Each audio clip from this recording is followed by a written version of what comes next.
Shalom, welcome to Shalom Adventure. Thank you for joining us. We've got a wonderful program today with a lot of different topics we're going to be covering. Ellen's going to be telling us a story of an answer to prayer regarding travel arrangements. So if you've ever traveled and needed prayer regarding it, you'll enjoy this story. We're going to travel to Israel. We're going to travel to Jerusalem, to a wall, a very broad wall that was built way back in Hezekiah's day. Thousands of year old wall, still in existence with a powerful significance for that time Bible story as well as for us today. And while we're in Jerusalem, we're going to go to Yad Vashem. Barbara's going to tell us about Janusz Korczak, a righteous man who God used in comforting Jewish children during the Holocaust. And Steve Reese is going to play his harp for us using the Hebrew words that he has turned into notes and turned them into chords for Psalm 51. Really beautiful music out of those Hebrew letters that has been transformed in that way. We're also going to go to Florida, Tarpon Springs, Florida, to a life-size tabernacle that God had Moses built. And we're going to talk about the coverings that covered the inner sanctuary, the actual tabernacle within the sanctuary. That has, again, very interesting and important significance for us to learn from. And Daniel's going to share his word for the day. Always interesting, always enjoyable to learn Hebrew with Daniel. So come along for the adventure. You'll stay for the shalom.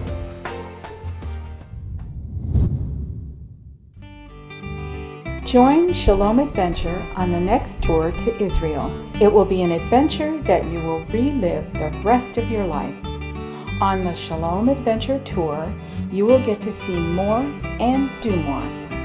We will travel the entire length and breadth of ancient Israel, from Dan to Beersheba, from the Dead Sea to the Mediterranean Sea, to the Sea of Galilee, from the Jordan River to waterfalls of En-Gedi, to Gideon's Spring, to Hezekiah's Tunnel, from Sodom and Gomorrah to Jerusalem, and so much more. We will eat a Passover Seder in the upper room. We will pray under olive trees in the Garden of Gethsemane. We will search for archaeological treasures, and we will celebrate a Shabbat service at the Western Wall. More than a vacation, it is a spiritual experience of a lifetime. Don't miss this amazing opportunity. Reserve your spot at shalomadventure.com today.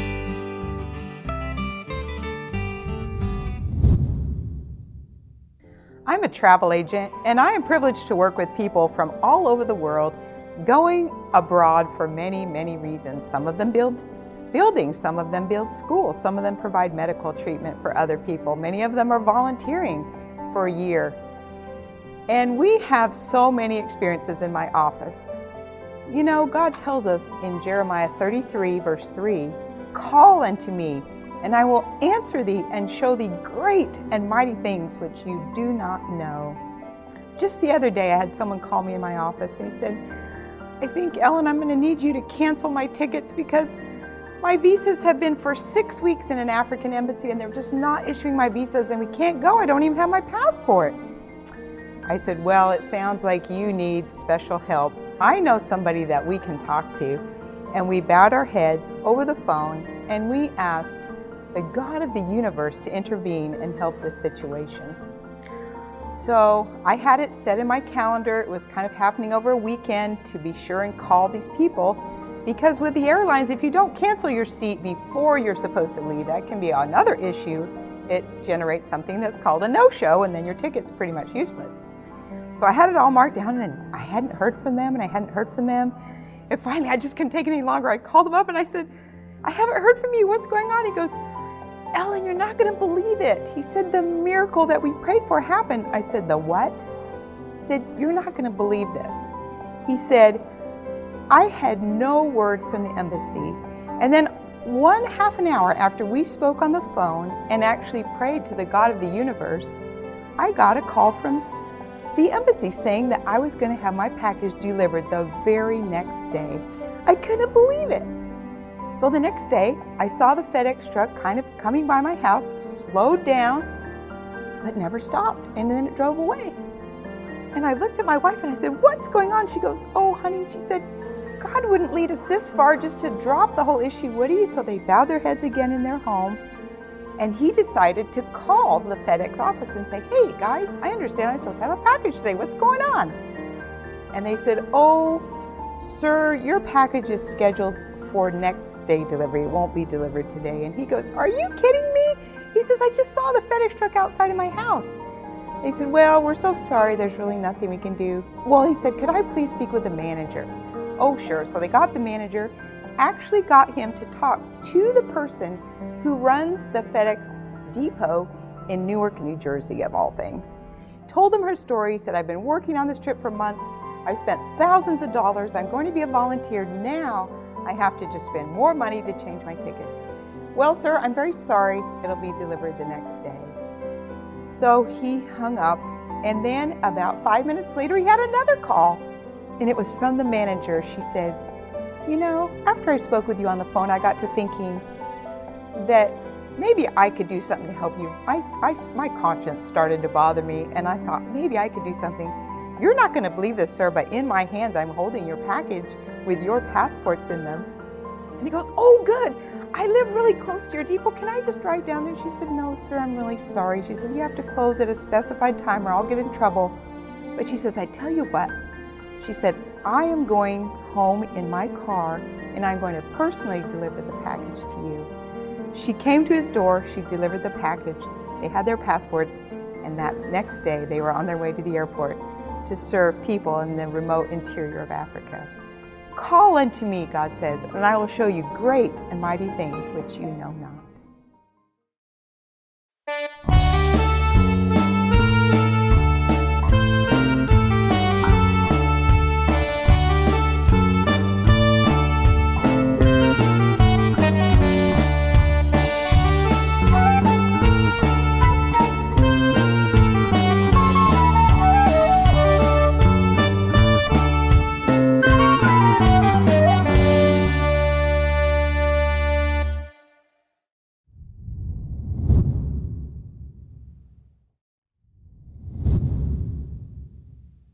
We are in front of the statue at Yad Vashem of Dr. Janusz Korczak, a famous Jewish-Polish educator and doctor. Even before the war, he was famous for some of the books he had written.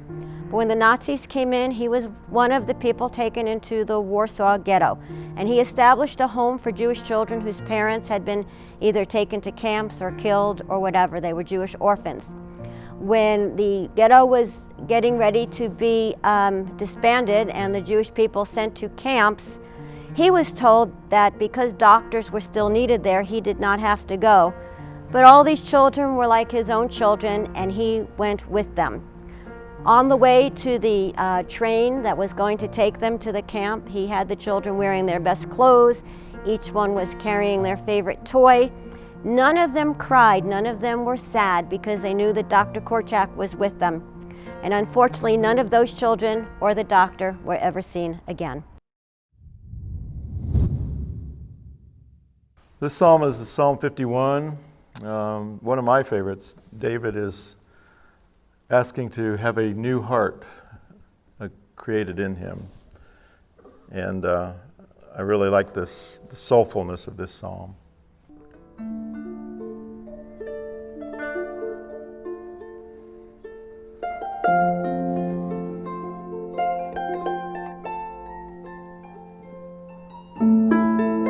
Psalm 51. Have mercy upon me, O God, according to your loving kindness, according to the multitude of your tender mercies. Blot out my transgressions. Wash me thoroughly from my iniquity, and cleanse me from my sin. For I acknowledge my transgressions, and my sin is ever before me.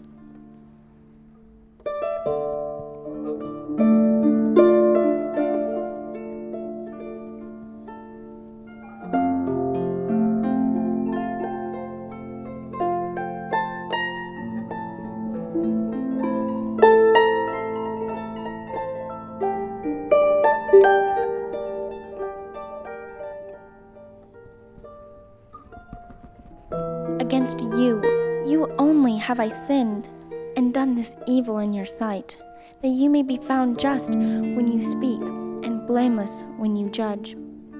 Behold, I was brought forth in iniquity, and in my sin my mother conceived me. Behold, you desire truth in the inward parts, and in the hidden part you will make me to know wisdom. Purge me with hyssop, and I shall be clean. Wash me, and I shall be whiter than snow. Make me hear joy and gladness, that the bones which you have broken may rejoice. Hide your face from my sins, and blot out all my iniquities.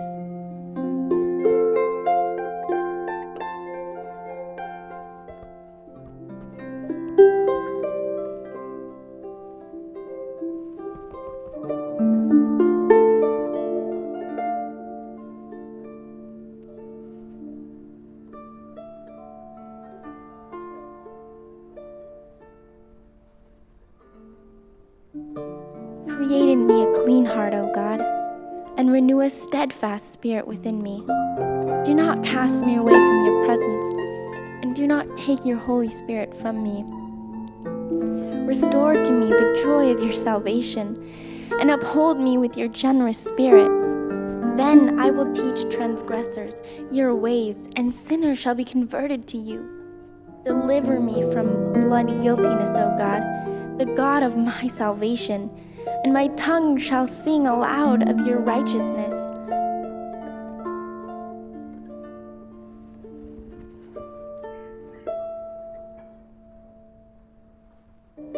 O Lord, open my lips, and my mouth shall show forth your praise.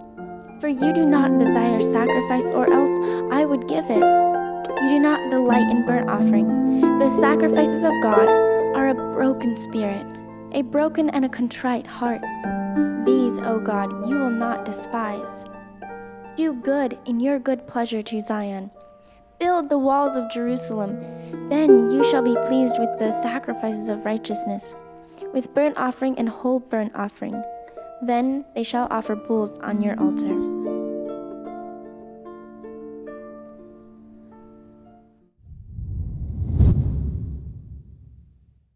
We're here in Jerusalem, in the old city of Jerusalem, standing in front of the what's called the Broad Wall. It's called the Broad Wall because it's very broad, built by King Hezekiah.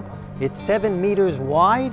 It was the height of that blue and white sign shows you the height of it. The king of Assyria, Sennacherib, had Jerusalem surrounded. Not only just Jerusalem surrounded, he had the whole country surrounded.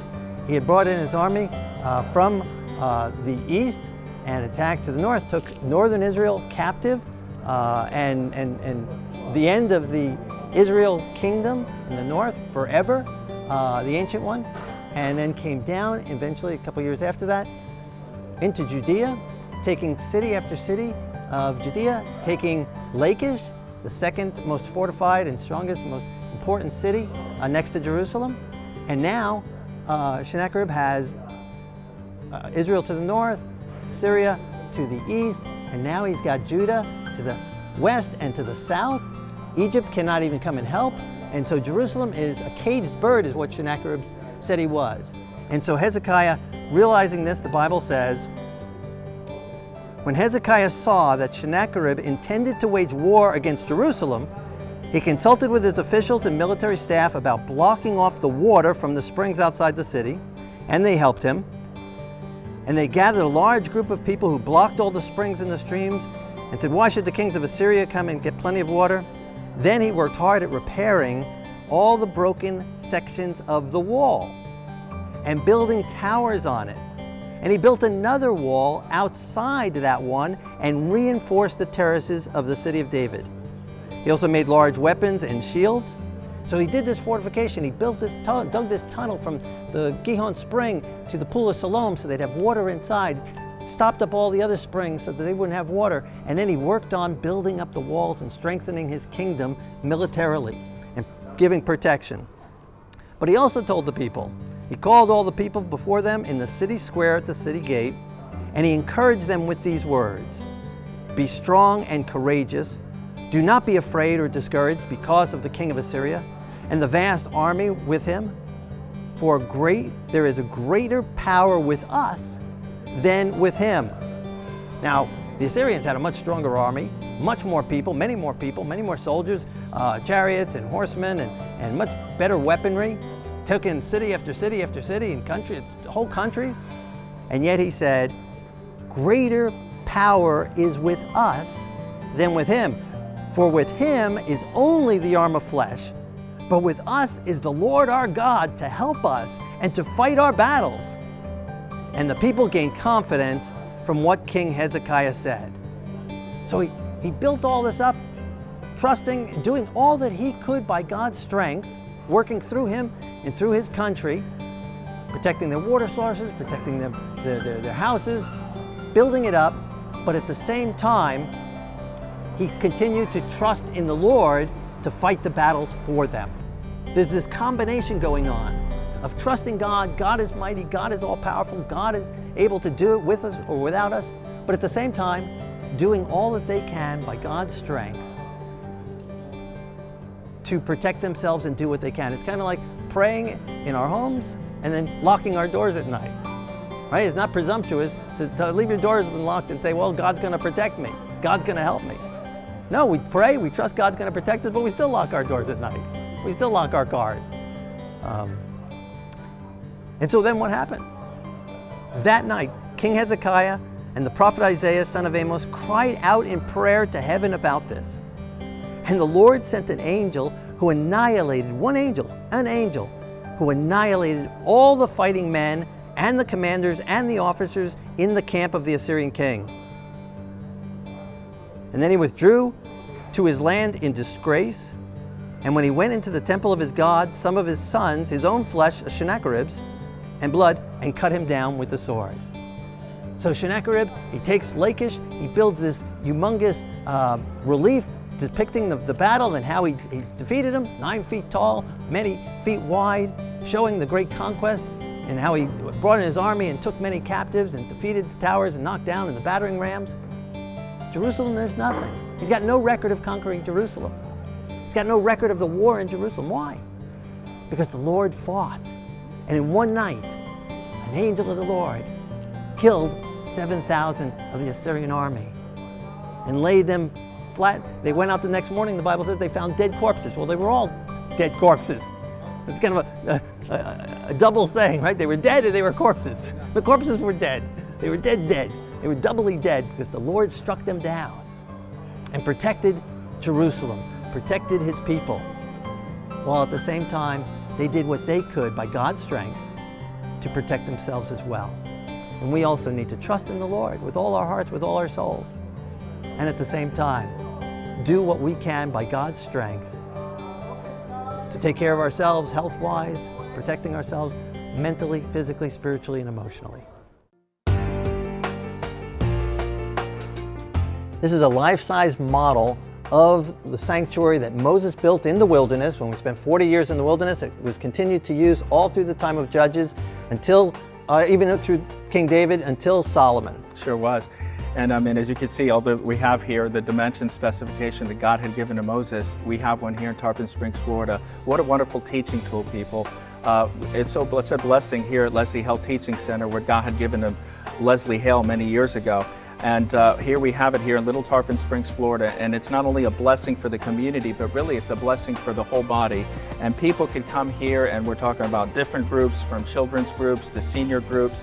We want to just welcome everybody to come here to enjoy not only this facility here at Leslie Hale Teaching Center.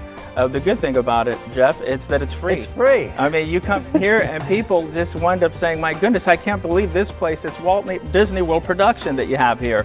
I mean, along with the wonderful teaching rooms and the wonderful Bible museum that we have here.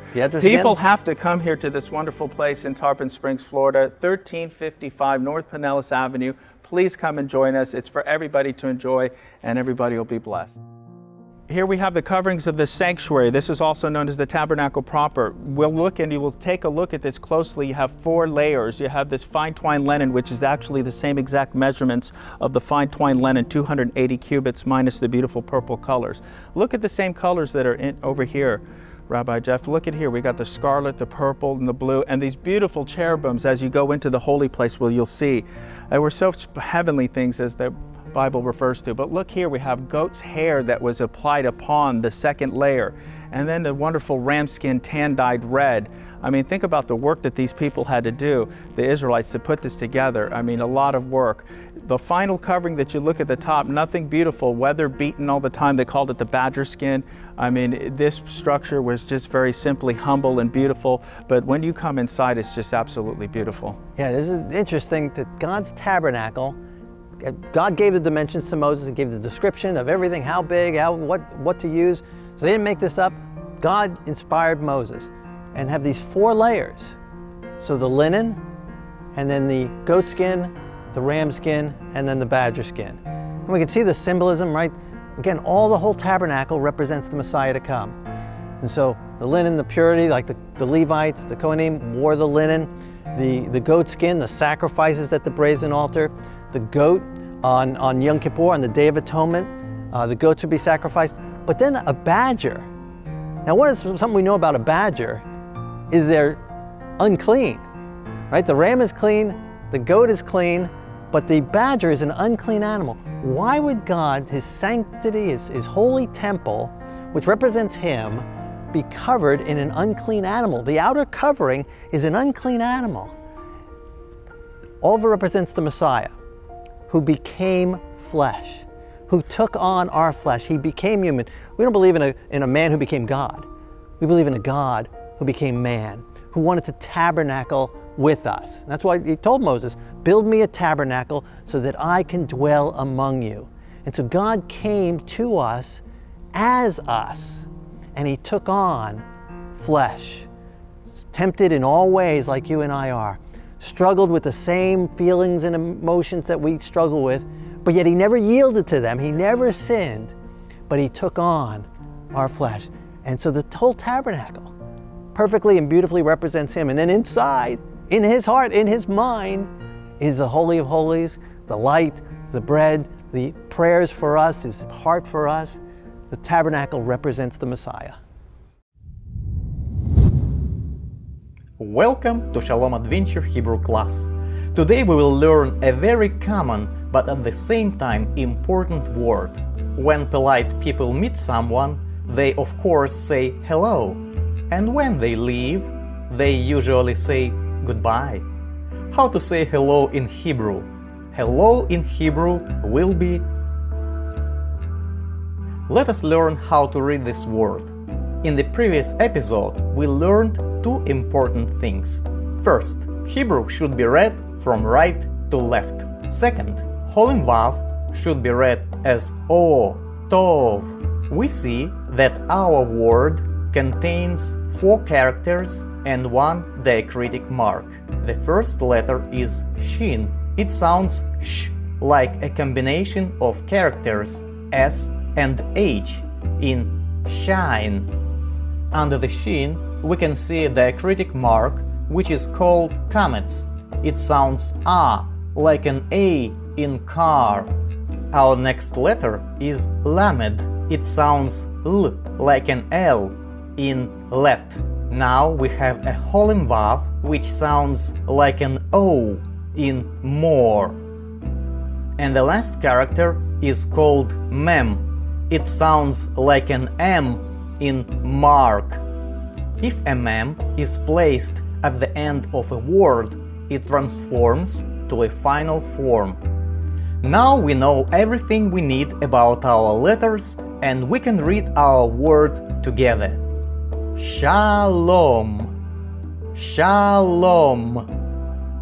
Shalom means peace. The word shalom is used as a common greeting. It is an equivalent of hello, and what is great, you may use shalom when you want to say goodbye. Shalom.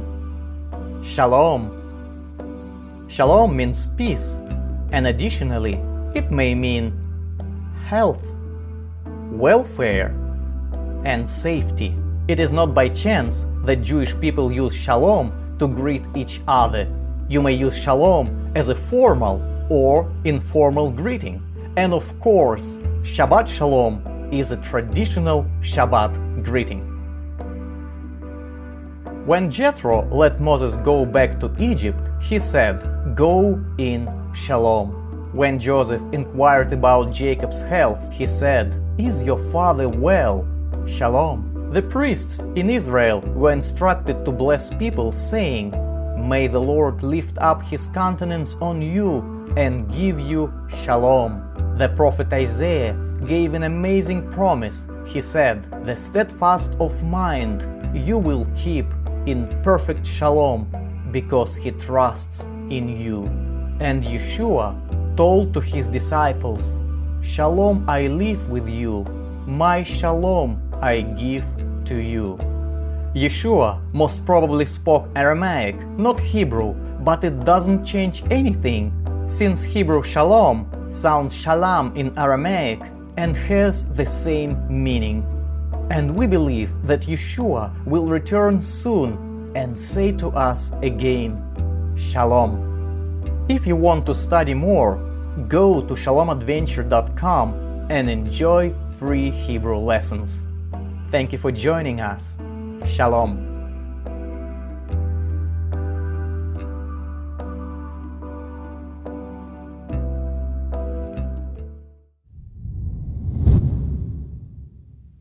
Thank you for joining us today at Shalom Adventure.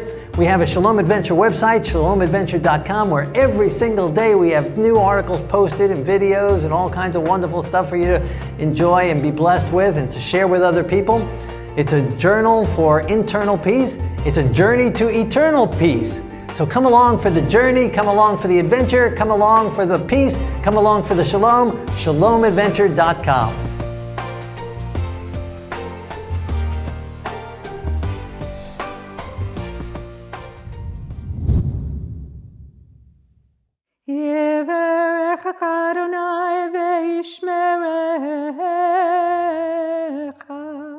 Yair Adonai panav elecha v'chunecha. Yisa Adonai panav elecha v'yasem lecha shalom. May the Lord bless you and keep you. May the Lord make his face to shine upon you and be gracious unto you. May the Lord lift up his countenance upon you and give you his peace.